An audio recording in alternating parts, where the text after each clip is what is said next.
தூத்துக்குடியில் முதன்முறையாக நடைபெற்ற முதலீட்டாளர்கள் மாநாட்டில் முதலமைச்சர் மு.க.ஸ்டாலின் முன்னிலையில் 32,500 கோடி ரூபாய் மதிப்பிலான முதலீட்டிற்கான புரிந்துணர்வு ஒப்பந்தங்கள் கையெழுத்தாகின.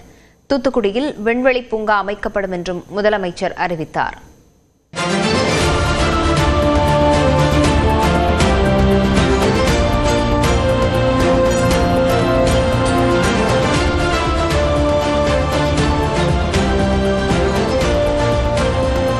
முதலமைச்சர் மு.க.ஸ்டாலின் முன்னிலையில் தூத்துக்குடியில் முதன்முறையாக முதலீட்டாளர்கள் மாநாடு நடைபெற்றது.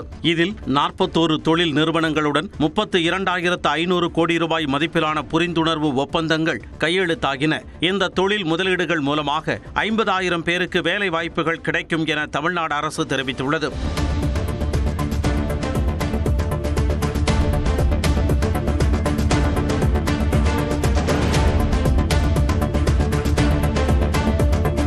எட்டு பெரு நிறுவனங்கள் 48,649 பேருக்கு வேலைவாய்ப்பு கிடைக்கும் வகையில் 32,288 கோடி ரூபாய்க்கு புரிந்துணர்வு ஒப்பந்தமும், குறு சிறு மற்றும் நடுத்தர தொழில் நிறுவனங்கள் துறை சார்பில் 1,196 பேருக்கு வேலை வாய்ப்பு கிடைக்கும் வகையில் 19 நிறுவனங்களுடன் ஒப்பந்தம் மேற்கொள்ளப்பட்டுள்ளன.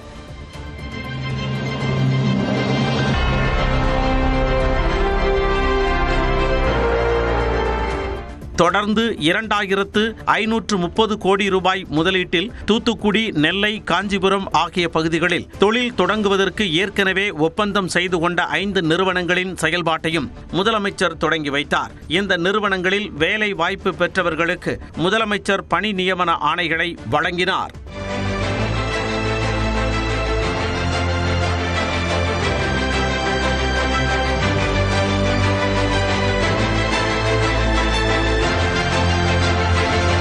பின்னர் பேசிய முதலமைச்சர் தூத்துக்குடியை தொழில் வளர்ச்சிமிக்க மாவட்டமாக மாற்றி வருவதாக கூறினார். மேலும் தூத்துக்குடி, திருநெல்வேலிக்கான 4 புதிய திட்டங்களை அறிவித்தார். தூத்துக்குடி மாவட்டத்தில் 250 ஏக்கர் பரப்பளவில் ஒரு விண்வெளி பூங்கா, ஸ்பேஸ் பார்க் அமைக்கப்படும்.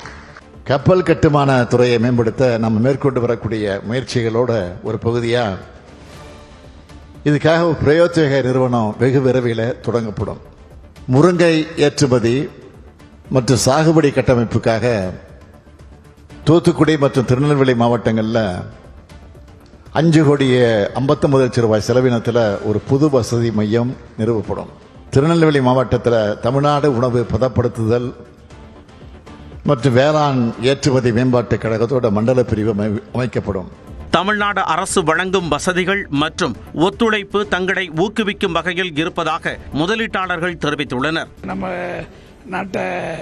தமிழ்நாட்டை வளர்ச்சி பாதைக்கு கொண்டு போறாங்க, ரொம்ப வேகமாக கொண்டு போறாங்க. தொழில் பண்றவங்களுக்கு ரொம்ப சௌகரியமா இருக்குது. அதனால ஏன்னா இந்த தொழில் சென்னையில் போட வேண்டியது, குப்படிப்பூண்டில் போட வேண்டியதை இவங்களுடைய கோரிக்கையை கேட்டதுனால நாங்கள் கோயம்புத்தூர்ல இங்கே மாற்றிக்கிட்டோம்.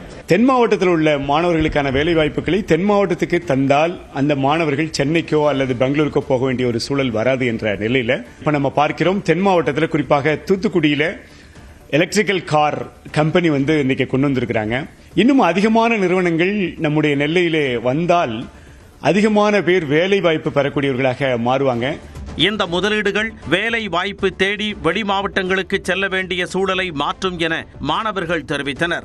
இந்த தென் மாவட்டங்களில் உள்ள இங்க படிக்கக்கூடிய மாணவர்களுக்கு, படிச்சு வெளிவரக்கூடிய மாணவர்களுக்கு மெட்ரோபாலிட்டிக்கல் சிட்டிஸா இருக்கக்கூடிய சென்னை, அங்க கோயம்புத்தூர் அதெல்லாம் போகாம நம்ம ஊர்ல இருந்தே வேலை தேட முடியும் அப்படிங்கிற விஷயங்களை இது ஸ்ட்ராங்கா உறுதிப்படுத்திட்டு இருக்குது. கிட்டத்தட்ட 6 முதல் 2 ஆண்டுகளுக்குள் ஒப்பந்தம் மேற்கொள்ளப்பட்ட முதலீடுகள் செயல்பாட்டிற்கு வரும் என்பதால் தமிழ்நாடு அரசின் முன்னெடுப்பிற்கு பெரும் வரவேற்பு கிடைத்துள்ளது.